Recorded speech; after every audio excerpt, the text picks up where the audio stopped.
अस्सलामु अलैकुम वरहमतुल्लाहि वबरकातहू। अल्लाह तबारक व ताला दे सोहने ते मिठे ते बाबरकत नाम तो शुरू करना जेड़ा तमाम जहाना दा मालक है। ते मेरे प्यारे दोस्तों ते भाइयों, की हाल चाल है थोड़ा। मैं उम्मीद करना कि तुसी अल्लाह दे करम दे नाल ठीक ठाक होवोगे। ते अज दी जेड़ी कहानी स्टोरी मैं थानू सुना रहा ना, वो बड़ी मज़ेदार है। वो सुनाउण तो पहला तुसी मेरे चैनल नू सबसक्राइब भी करना है, लाइक भी करना है, तो घंटी वाले बटन ने भी दबाना है। तो चलो अज की कहानी शुरू करने हैं। बड़े पुराने ज़माने की गल है कि किसी शहर के अंदर एक अल्लाह का नेक बंदा बजुर्ग रहिंदा। वो अल्लाह तबारक व तआला की बड़ी इबादत करता। एक दिन उन्हें सोचा कि शहर तो बाहर जाके अल्लाह तबारक व तआला की इबादत की जाए। वो चलते चलाते उनके नाल अपना एक मुरीद भी आ, चेला भी आ। एक अल्लाह तबारक व तआला दा नेक बंदा और एक वो जिहड़ा मुरीद है, चेला। वो उन्हां दा खाना पकाना, उन्होंने पानी लिया के देना, वो ये काम करता सी।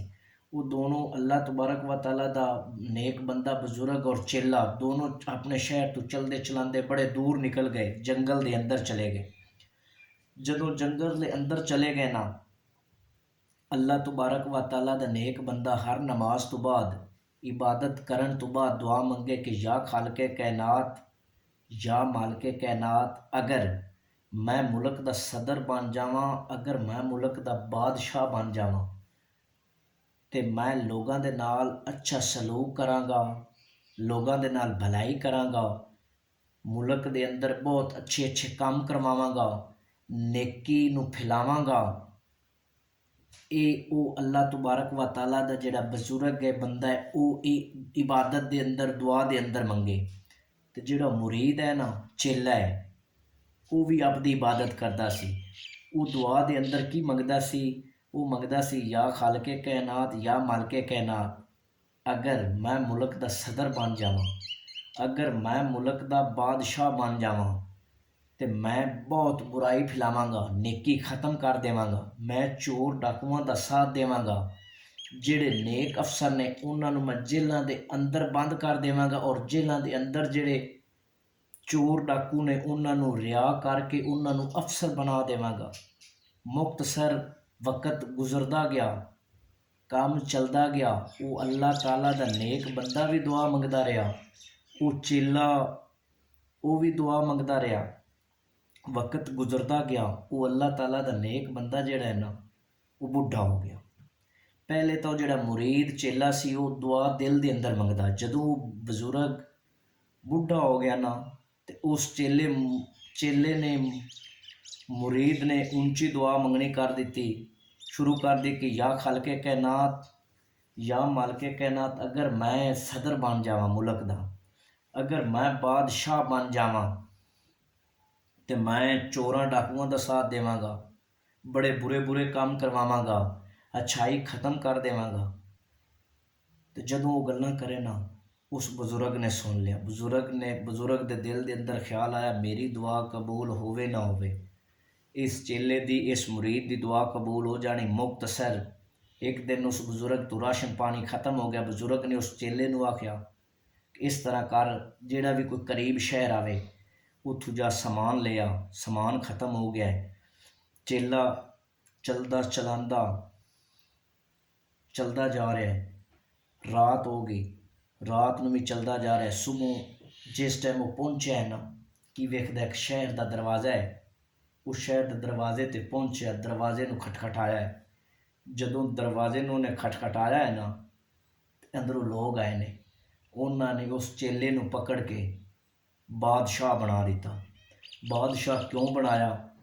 इस वास्ते बनाया कि उन्हों दा बादशाह वसीयत कर गया कि जदों मैं मर जावां, अगले दिन जिहड़ा बंदा भी बाहरों नवां आवे, उन्होंने तुसीं बादशाह बना देना है।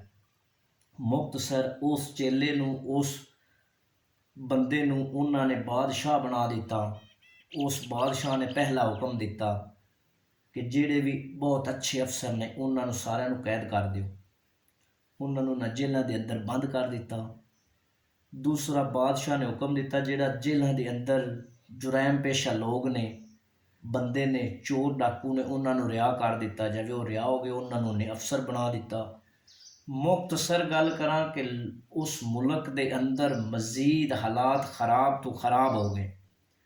ਜਦੋਂ ਖਰਾਬ ਤੋਂ ਖਰਾਬ ਹੋ ਗਏ ਨਾ, ਤੇ ਉਸ ਬਾਦਸ਼ਾਹ ਨੇ ਹੁਕਮ ਦਿੱਤਾ ਉਸ ਚੇਲੇ ਨੇ ਕਿ ਜੋ ਜਿਤਨੇ ਵੀ ਜੰਗਲ ਦੇ ਅੰਦਰ ਬਜ਼ੁਰਗ ਟਾਈਪ ਹਨ ਨਾ, ਉਹਨਾਂ ਨੂੰ ਪਕੜ ਕੇ ਲਿਆ,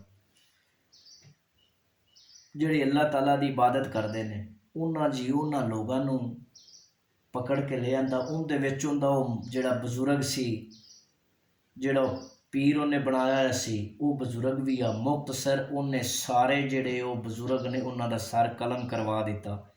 ਜਦੋਂ ਕਰਵਾ ਦਿੱਤਾ ਨਾ, ਤੇ ਬਜ਼ੁਰਗ ਦੀ ਵਾਰੀ ਆ ਗਈ। ਬਜ਼ੁਰਗ ਨੂੰ ਕਹਿੰਦਾ ਹੈ ਕਿ ਅੱਲਾ ਦੇ ਨੇਕ ਬੰਦੇ ਸੁਣਾ, ਮੈਂ ਵੀ ਇਬਾਦਤ ਕਰਦਾ ਰਿਹਾ ਤੇਰੇ ਨਾਲ, ਤੇਰੇ ਵੱਲ ਵੇਖ ਕੇ, ਤੂੰ ਵੀ ਅੱਲਾਹ ਤਾਲਾ ਦੀ ਇਬਾਦਤ ਕਰਦਾ ਰਿਹਾ, ਤੇ ਸੁਣਾ ਕਿੰਦੀ ਦੁਆ ਕਬੂਲ ਹੋਈ ਹੈ।